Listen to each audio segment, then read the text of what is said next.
Am I the asshole for not letting my stepmother meet my daughter? Myself, 33F, and my husband, 38, have a 3-month-old daughter. My stepmother is strictly prohibited from approaching me and my baby, and consequently my father refuses to see his granddaughter without his wife. For context, my stepmother had a clandestine abortion in her youth, and had severe complications, which left her infertile. When she married my father, she immediately came to see me and my siblings as her children, being very pushy and invasive, and wanting to outdo our mother, who is alive and present in our lives. Even when we were kids, the situation made us uncomfortable, and her obsession with motherhood and being our only mother scared us and drove us away completely. My father, wanting her to be happy, started trying to force us to call her mommy. Eventually, our mom got our custody, and we moved across the country. Over the years, and the physical distance, my relationship with them became more tolerable. There were occasional problems, such as the fact that she wanted to be mentioned as a mother in the wedding invitations, or when she tried to adopt my niece after my sister-in-law's death, declaring that my brother was unable to raise his daughter. Before the pandemic, she and my father moved to my state, something common for retirees. She started posting photos of my ultrasounds and baby clothes with captions like, "Looking forward to my baby's arrival," or, "At last entering the journey of motherhood." I scolded her, and demanded that she delete the posts.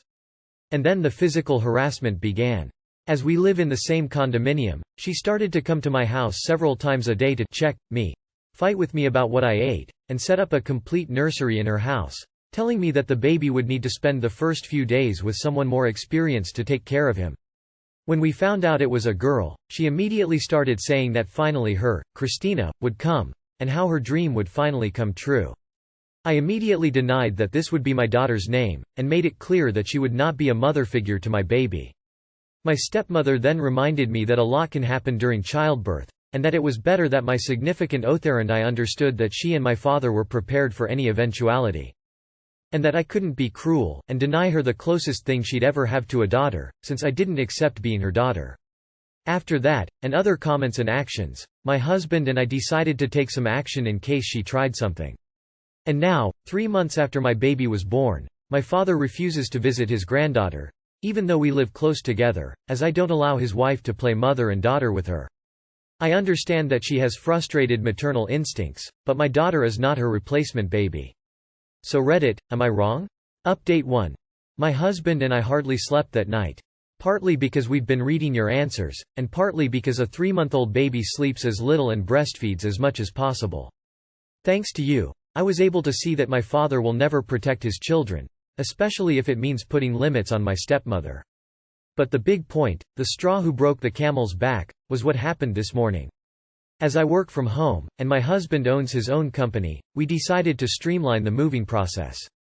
What was our surprise to find my stepmother in tears at our gate, properly locked, screaming and begging for my forgiveness, and claiming that all she wanted was love, happiness, and that I have no right to deny anything so small to her. For me, it was like coming out of shock.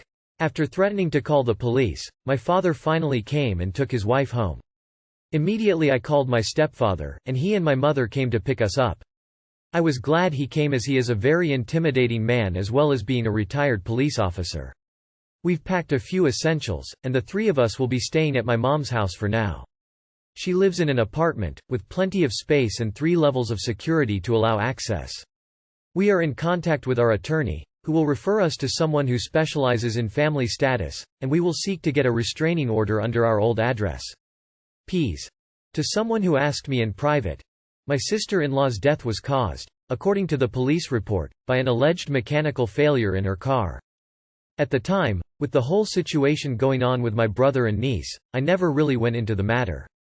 And for the other person who asked, my mother is Chilean, but she has lived in the United States since she was 20 years old. She is an American citizen legally speaking, whereas my stepfather, father and stepmother are all North American by birth. I have dual nationality. Not the asshole. Trust your parental instincts. You're not obligated to humor her, your father is capable of making his own decisions. Not the asshole. Best advice: move away from her. She doesn't care about you, and it's clear from the interactions that she has manipulative ways of trying to undermine your choice. Major: not the asshole. Honestly, if possible I'd consider moving. Not the asshole. Honestly, she sounds crazy. Like grab your baby in the middle of the night and run off crazy. Why didn't she adopt or foster if she wanted kids that bad? You shouldn't let her anywhere near y'all without some serious therapy. And never around the baby without you or your husband being present the entire time. I know your dad wants to make his wife happy, but he's an asshole here. He's majorly enabling her and not thinking about anyone else. Not the asshole. I feel like she was wishing death upon you. My stepmother then reminded me that a lot can happen during childbirth, and that it was better that my significant other and I understood that she and my father were prepared for any eventuality. Especially how she leapt at your SIL's death and tried to get custody of your niece, despite her still having a father. Keep yourself, your daughter, and any other future children far away from her. Who knows what she might do to you and your husband to get your daughter. Not the asshole holy fucking shit, stay away from that nutter. She's actually stating that she sorta wishes you die during childbirth? I mean, I can't be the only one reading into this. Shit sounds very threatening to me. Keep your precious one away from that nut. Not the asshole. Your stepmother is way over the line, and her obsession with your child and supposed motherhood over it is frankly creepy. If she cannot respect your boundaries, then she does not need to have a role in your child's life. Not the asshole, she's crazy. Seriously, she has deep mental issues and needs therapy. While her situation is sad, this is sounding like a hand that rocks the cradle scenario. Rightfully so, her actions have resulted in complete loss of trust. Do not back down, she is not mentally capable to be around your child. Would I be the asshole if I told my cousin's stepkids they're no longer allowed at my house?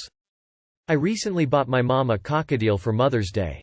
She had one prior and he passed away, and she missed having a bird friend, so I decided to get her a baby cockatiel. A couple months old, not an actual baby. She's been doing great with him and bonding very well with him. He would fly onto her shoulder, head whenever he saw her, and would respond when she called to him whenever she came home from work.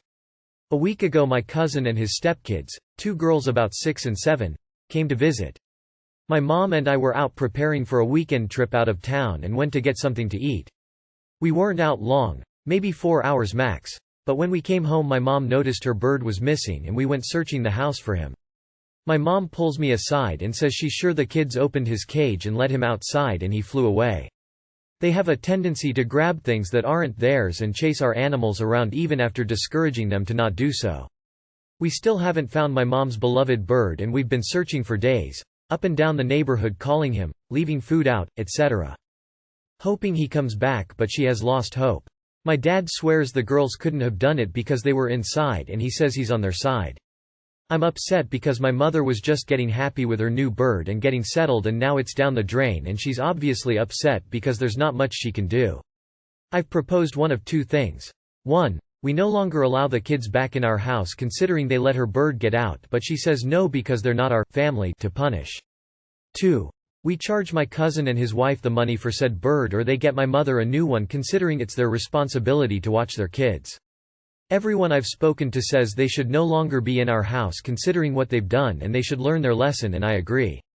So the question is, would I be the asshole if I told my cousin his stepkids aren't allowed back here?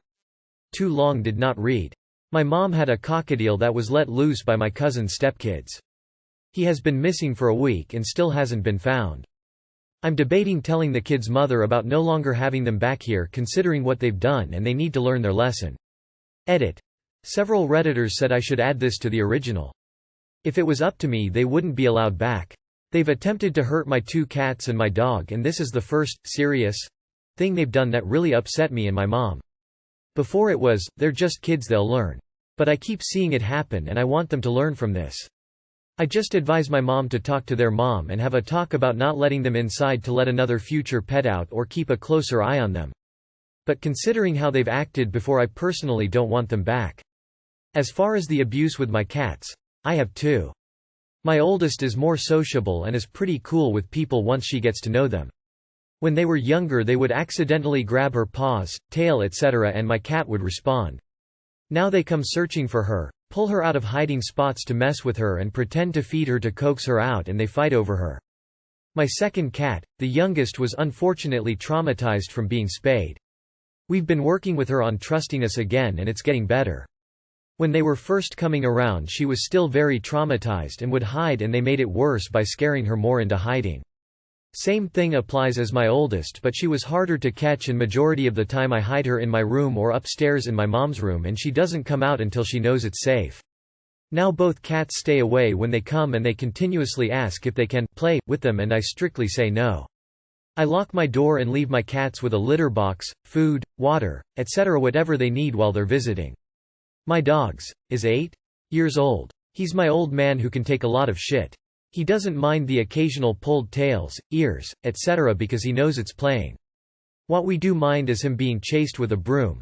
We keep one outside to sweep our garage since our dogs mostly sleep there, and being dragged or stepped on purpose etc. especially after several warning prior. My dogs can deal with a lot. They were raised with me and 3 younger siblings ranging from me 21 to the youngest 13. But once they snap and they've had enough and they don't know how to read that even after being told verbally by us. Not the asshole and F commenters who claim they're only kids. Not the asshole. Your mother is heartbroken again.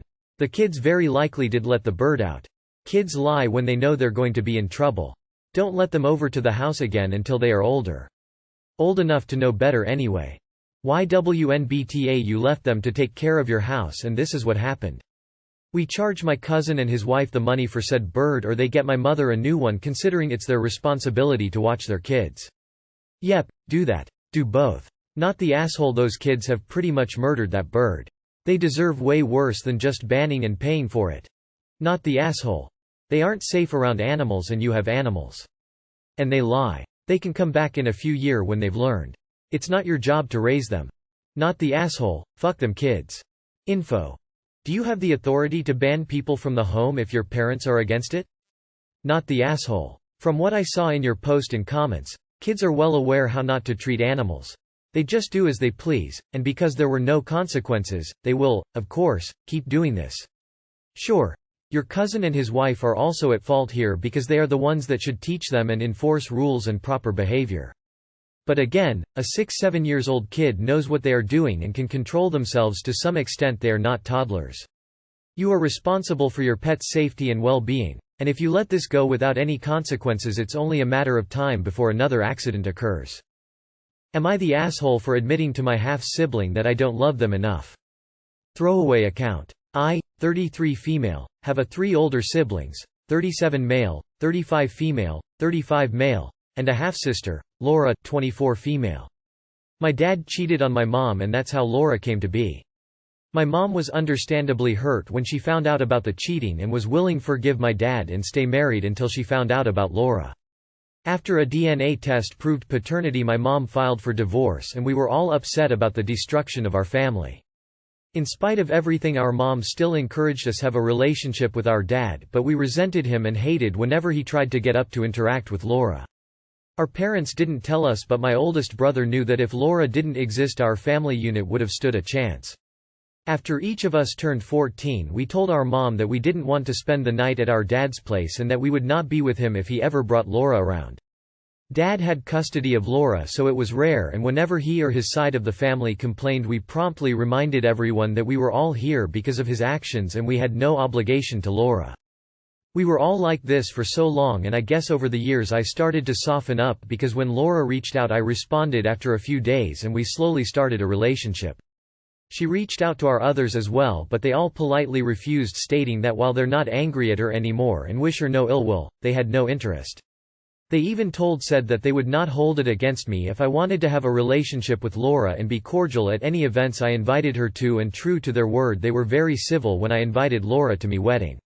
Laura is now engaged and wants me to attend. I was willing until I learned about her mother would be present. I still despise this woman and politely refused the invitation but Laura said that she was willing to look into changing dates that would suit me best if I gave her enough of a heads up. I knew that no matter what I said Laura really wanted me there and would keep trying so I told her the truth. I said I still hated her mom and didn't want to see her so I just wasn't going. Laura was understandably upset and my dad berated me for trying to make her choose between me and her own mother. I countered that I was never giving an ultimatum and simply just removing myself because of course the mother of the bride has higher importance.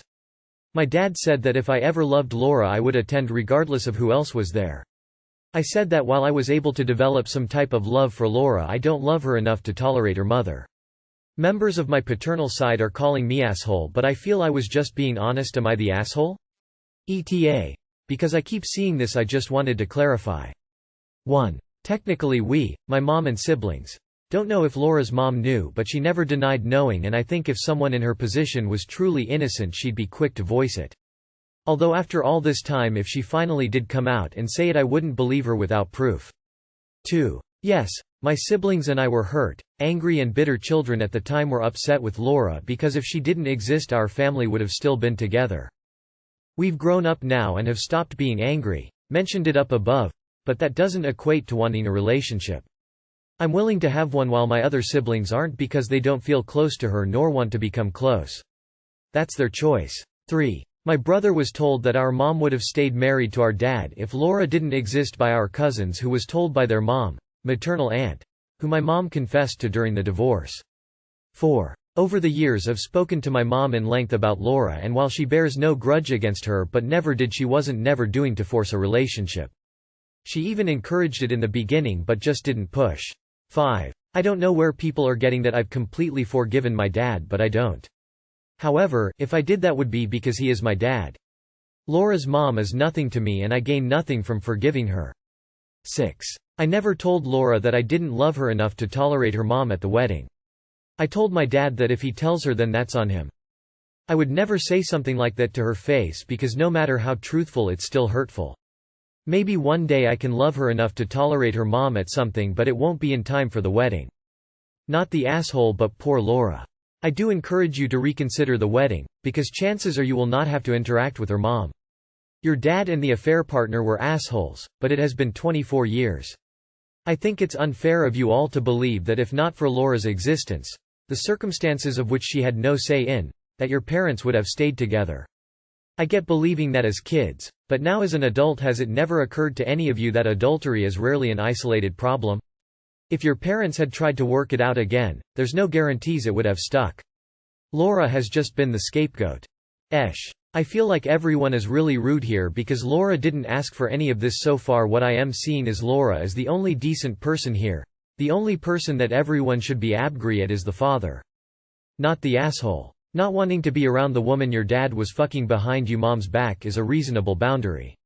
If your dad tries that manipulative bullshit again, point out that if he really loved you and your siblings, he wouldn't have destroyed your family and caused so much pain in your childhood. Not the asshole. You tried to decline politely and diplomatically. Laura didn't take your no as your answer and kept pushing. Knowing your history with her mother, she should have been a little less naive about why you were declining.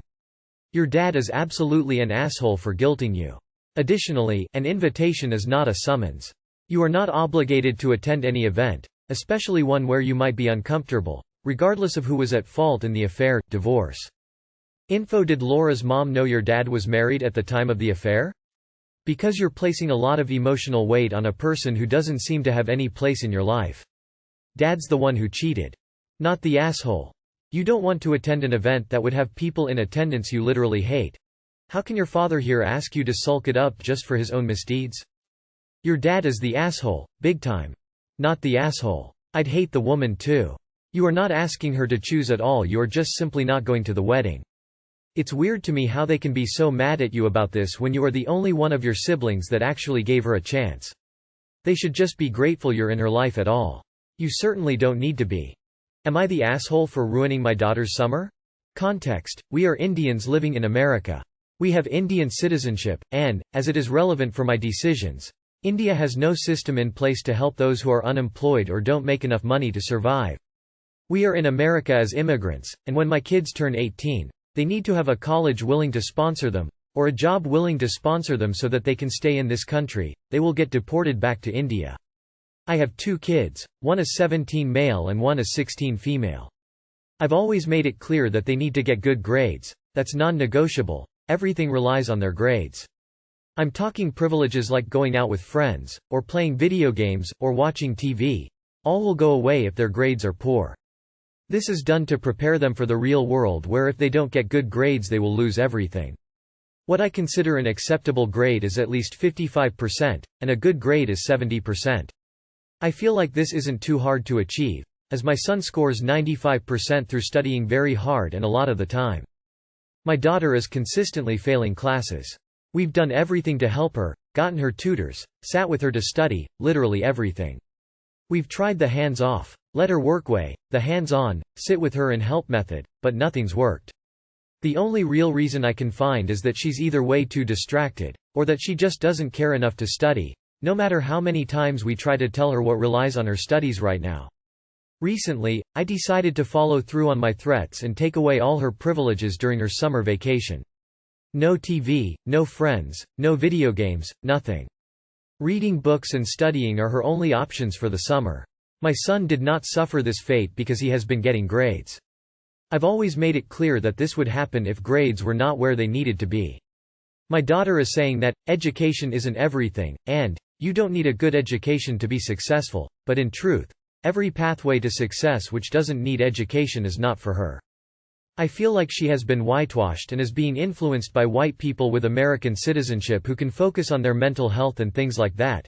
But for us Indians, who have a shit country which won't give us unemployment benefits, or doesn't have great homeless shelters. She just doesn't seem to understand that as Indians we don't have their privileges. She needs to study, because when she's 18 she will not be under my guardianship, and she needs to have someone else willing to sponsor her. She's been pissed off, and demanded that we take it here, where everyone will say I'm a controlling asshole of a parents, but in reality I'm just looking out for her. Am I the asshole? And #X200B. Edit. My daughter doesn't have a learning disability, we have had her checked out by several people. And #X200B. Edit 2. To all those who are saying that I should prepare her for living in India, you all seem so privileged that you can't physically fathom living in a bad country. India isn't so bad. Why not just prepare her for life there rather than make her summer and remaining 2 years of school miserable? India is a country where violence is rampant. Police are shit, and muggings happen all the time in cities. Also, she has no family there, and even there, you need an education to get a good job. What will she do? She'll end up homeless, and there aren't many homeless shelters which can protect her. Her physical health in the long run is more important than her mental health in the short run. INFO, have you told your daughter that she will get deported if her grades keep failing? I normally wouldn't recommend putting so much stress on a child. It will just make the child more anxious instead of more focused. But since you're already doing that, might as well go all the way. Edit since answer. Not the asshole daughter has all the information and makes her decisions. She was aware those decisions might lead to a boring summer and they have. Shocked Pikachu. Edit 2. Thanks for the silver. Info. Have you sought professional help? If your daughter has a learning disability or a mental health condition such as ADHD or autism, then simply expecting her to be able to learn in the same way as her brother is doomed to failure, and taking away privileges is pointless. You're not an asshole for caring about your children's future, but you would be an asshole if you didn't investigate whether there was a learning disability, mental health reason why your daughter finds it difficult to study. Info. Your methods haven't been effective so far. Why do you think doubling down on them will help? Not the asshole. Education is everything for her, as without it she will get deported, which will have extreme consequences on her and the family. At this point you might want to sit down with a therapist and see if she has a learning problem and how you can help her better. Info. She says she doesn't need an education to be successful, so what is her plan? Have you sat down and asked Cher what her plan for success is? Has she ever experienced what it's like to live in India? Send her back to India for the summer so she can see what she's getting sent back to if she doesn't study. Not the asshole. Maybe she thinks she can get married to US citizen to be allowed to stay in the USA. Not the asshole. From your post alone I thought you're being a little hard on her and maybe it'd be best to just give her a little time to relax as well. But after reading your comment about how she's planning on getting benefits for the unemployed and that's her life goal, yet you need to be hard on her. Maybe really find a relative she can stay with in India and send her there for 2-3 weeks. Let her see what she's got in her future if she doesn't get serious now.